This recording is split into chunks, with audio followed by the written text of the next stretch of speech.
Hi, my name's Gemma and I have a lot of convicted opinions. Also, I was wearing a different shirt, but I only realised that I've worn it twice before in my videos. I don't really have that many videos, so that's quite a feat. So I changed it to avoid the thrice moment. Fuck, I can't speak today. So, as I said before, I'm very convicted in my beliefs. I often love something or I hate it. Kind of a bit candor, I'm either black or white.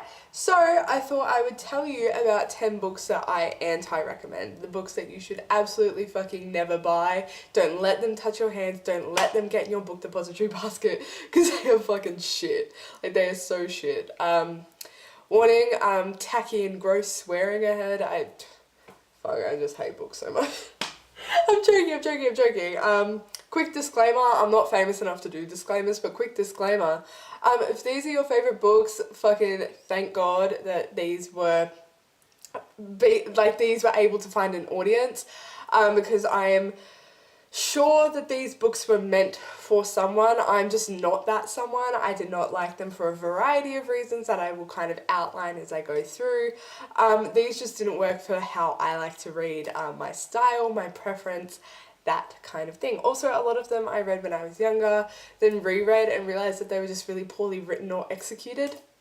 So I'm going to stop rambling and get on into it. I'm not sure if it's in frame, but it's really annoying me that it's sitting here and not up here. But it is The Casual Vacancy by J.K. Rowling. Oh my god, I feel really bad holding this up and I feel really bad doing it first. But like everyone, I bought this as soon as it came out, thinking it was going to be amazing and spectacular and brilliant. It wasn't. It wasn't even the fact that it was an adult book and I was so used to reading J.K. Rowling's writing in like a more child-oriented setting. It wasn't even about that. It wasn't even the fact that I was comparing it to Harry Potter subconsciously the whole time, although that definitely factored into it.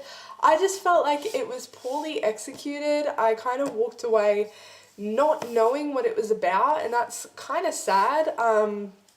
Because this was her first reach outside of Harry Potter. I really liked The Cuckoo's Calling.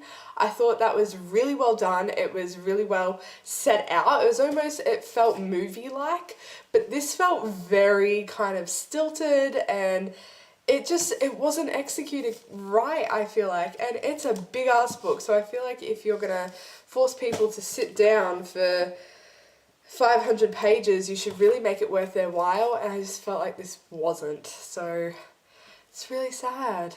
The next one is The Infinite Sea by Rick Yancey. So this is actually a sequel. The first one is The Fifth Wave. I really like The Fifth Wave, and there's kind of like a running joke amongst my friends that I never read a book over 300 pages. I hate it. I'm very much a slim kind of reader, but I loved this. I loved it so much. I got it as a birthday present. As soon as I finished reading it, I actually flipped to the front and started reading it again. So when the sequel came out, I was pumped. There's shit all over this. It's so dusty. I was so pumped, just like everyone else, and I feel like it's a very popular opinion that the second one was just a complete letdown. Not only is there a huge size disparity, like giving an indication that there is no content in this, but like The Casual Vacancy, I don't know what the fuck it was about. Like, literally, I got to the end, I was like, I don't know what I just read. I couldn't tell you what happened 2 chapters ago, let alone at the start of the book.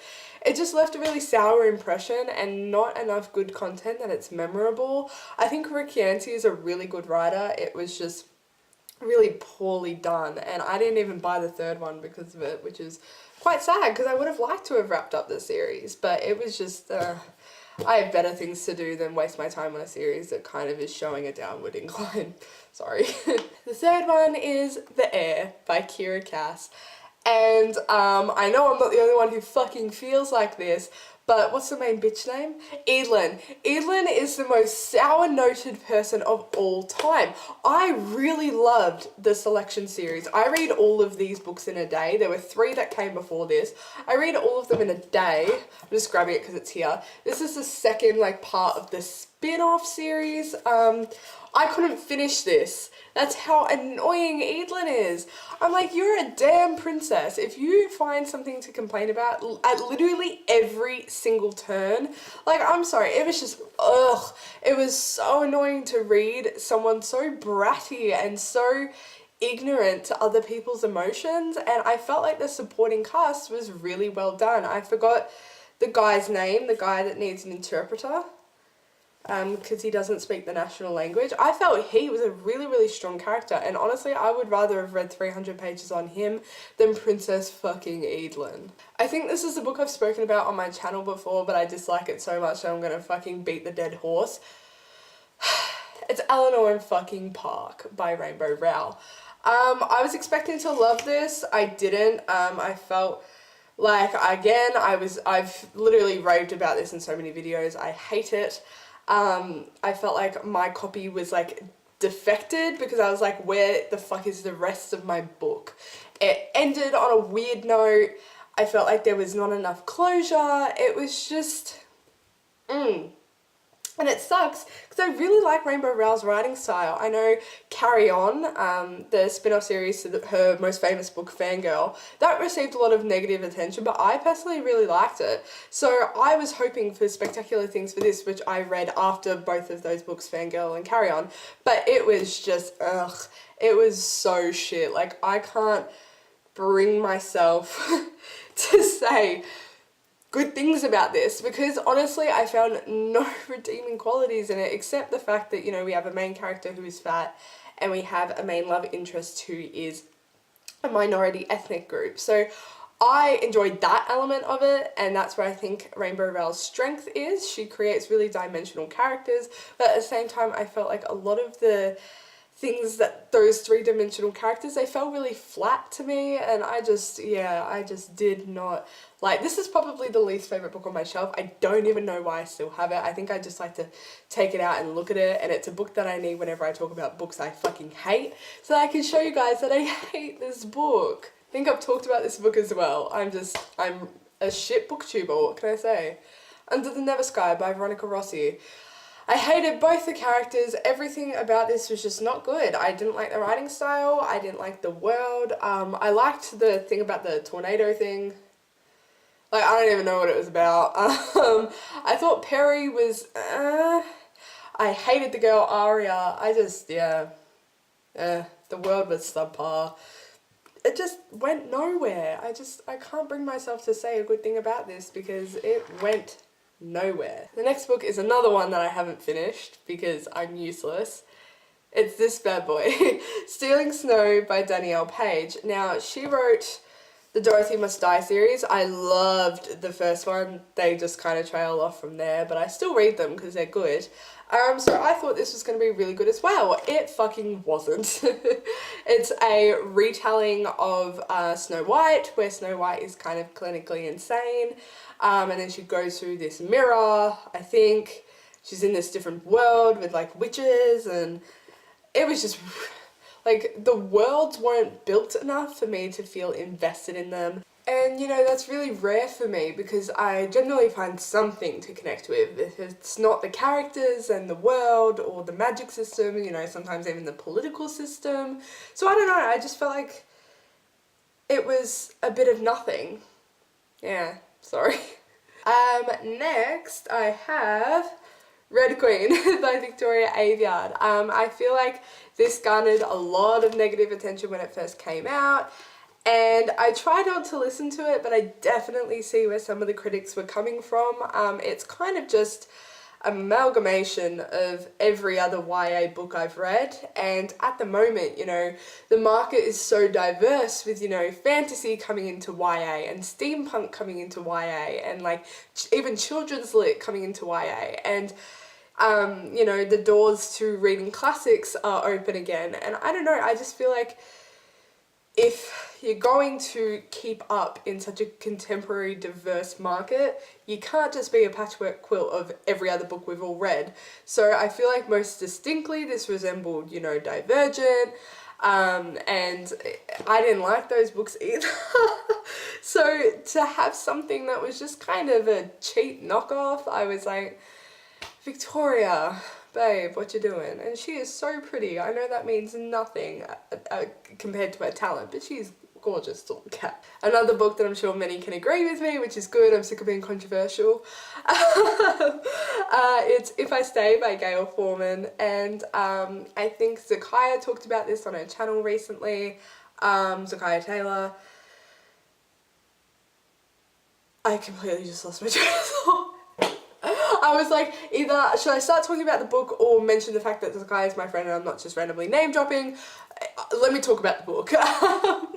So If I Stay, you know, the movie came out and I rode that train. Obviously I have the movie cover. It's about a girl and she has to decide whether she wants to return back to life after a car accident that killed her whole family or if she wants to die. It's a good idea. It was just poorly executed and super fucking cringe. I feel like everybody knows what scene I'm talking about, where they like play each other like instruments. The whole time I was like, this is not happening. What is going on? I was like, this is so weird. It was so weird, guys. It was just ugh. It was ugh. The next book is Matched by Ali Condi, and I liked it. It was not bad. The first time I read it, I was like, okay, here we go. And, oh, it's like hollow. Damn. Simply Neological is on a stretcher. But the first time I read it, I actually genuinely liked it. It was kind of part of that new market where, like, romance met dystopia. We all know what I'm talking about. The Hunger Games was raging, like, spreading like wildfire, and everybody hopped on that train. And, you know, I enjoyed it, but I was also 12. And I reread it the other day because I bought Crossed and never read it. So I read this and Crossed like a couple months ago. Not only is Crossed the most useless fucking waste of paper, but this is just, like, the romance was really, not good. Kind of just felt like wet socks. I mean, bearable, but like just. And last, again, I mean, I just said that I'm great not being controversial, but evidently I want to fucking kick myself up the ass. Paper Towns by John Green. I'm very aware that people love John Green, and I was actually going to put The Fault in Our Stars here instead, but I didn't feel like getting my ass ripped a new one, so I did this one instead. I feel like Margot is such a fucking manic dream pixie. Wait, I fucked that up. Manic pixie dream girl. That's a fucking mouthful. But it just, I feel like the main recurring theme amongst John Green books, and I feel like people are becoming aware of this now, which is great because I've felt this way for years. It was a really unpopular opinion like 5 years ago when I first started reading his books, but I feel like they're all the same. I mean, you kind of have this unique character and they meet this even more, no, I fucked that up. The other way around. You have this really bland character who meets this, like, amazing, like, fucking sunshine on earth character. They sprout fucking rainbows and, like, LSD out of their ass crack. It's just, like, not realistic. And I feel like if you're gonna write a romance novel, like, yes, by all means be frivolous. You know, be superfluous, go off on tangents, you know, it's romance. We're not reading it because we want to know about real life. If we wanted that, we'd fucking watch the Kardashians, but that was so bad.